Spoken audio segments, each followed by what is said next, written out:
रूस और भारत के बीच जो रणनीतिक साझेदारी है वो सिर्फ इतिहास तक सीमित नहीं है, बल्कि आज के बदलते सुरक्षा माहौल में भी और मजबूत होती जा रही है। रूस के deputy chief of mission in India Roman Babushkin ने हाल ही में साफ कर दिया कि भारत को S-400 एयर डिफेंस सिस्टम की जो बची हुई यूनिट्स हैं उनकी डिलीवरी 2025 से 26 तक पूरी हो जाएगी। ये वही S-400 सिस्टम है जिसे दुनिया के सबसे एडवांस्ड और लेटेस्ट एयर डिफेंस प्लेटफॉर्म्स में गिना जाता है। बाबुश्किन ने इस बात का भी जिक्र किया कि हाल ही में इंडिया पाकिस्तान के बीच जो टेंशन्स देखने को मिले उसमें S-400 ने काफी इफेक्टिव परफॉर्मेंस दी। हालांकि उन्होंने सीधे तौर पर उस क्लैश के समय का जिक्र नहीं किया, लेकिन संकेत साफ थे। S-400 की मौजूदगी ने भारत की एयर डिफेंस कैपेबिलिटीज को एक अलग ही स्तर पर पहुंचा दिया है। 2018 में भारत और रूस के बीच करीब $5.43 बिलियन का डिफेंस डील हुआ था, जिसमें भारत को 5 S-400 स्क्वाड्रन्स मिलने थे। इनमें से 3 स्क्वाड्रन्स भारत को पहले ही मिल चुके हैं और अब बाकी 2 की डिलीवरी अगले 2 सालों में पूरी होने वाली है। ये सिस्टम कई प्रकार के एरियल थ्रेट्स जैसे एयरक्राफ्ट, क्रूज मिसाइल्स और बैलिस्टिक मिसाइल्स को लंबी दूरी से डिटेक्ट और डिस्ट्रॉय करने की क्षमता रखता है। S-400 की स्पेशलिटी यही है कि ये एक साथ मल्टीपल टारगेट्स को ट्रैक और न्यूट्रलाइज कर सकता है, वो भी अलग अलग एल्टीट्यूड्स और स्पीड्स पर। इसे रूस की कंपनी अल्माज अंटे बनाती है और नाटो तक इससे परेशान रहता है। बाबुश्किन ने इस बात के भी संकेत दिए कि भारत और रूस के बीच एयर डिफेंस और खास तौर पर एंटी ड्रोन सिस्टम्स को लेकर कोऑपरेशन और ज्यादा बढ़ाया जा सकता है। उनका कहना था कि दुनिया भर में ड्रोन्स का जो खतरा तेजी से बढ़ रहा है उसमें रूस का काफी अनुभव है।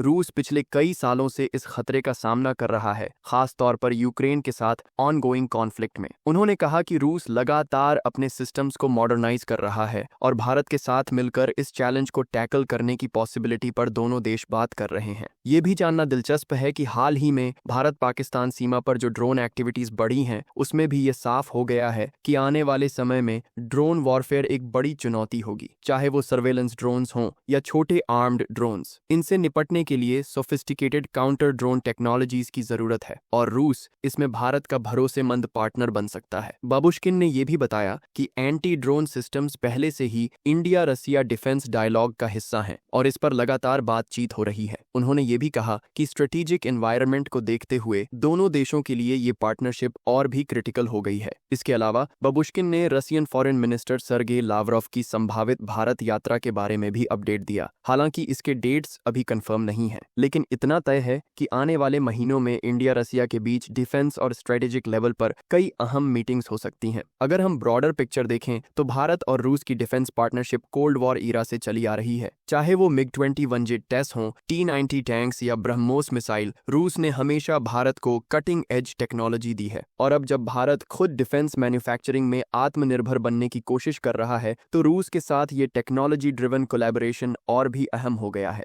S-400 के बाद अब दोनों देशों की नजर S-500 और एडवांस्ड एंटी ड्रोन सिस्टम्स पर भी हो सकती है। भारत के लिए ये एक स्ट्रेटेजिक अपॉर्चुनिटी है जहां वो अपनी सुरक्षा को नेक्स्ट लेवल तक ले जा सकता है और साथ ही रूस के साथ डिफेंस इकोसिस्टम में डीपर इंटीग्रेशन भी कर सकता है। तो आने वाले सालों में भारत की एयर डिफेंस कैपेबिलिटी सिर्फ मजबूत ही नहीं होगी, बल्कि वो एक ऐसा डिटरेंट फोर्स बनेगी जिसे कोई भी दुश्मन लाइटली नहीं ले सकेगा। और इस मिशन में रूस एक ऐसा एलाई है जो डेकेड से भारत के साथ खड़ा है और आने वाले भविष्य में भी खड़ा रहेगा।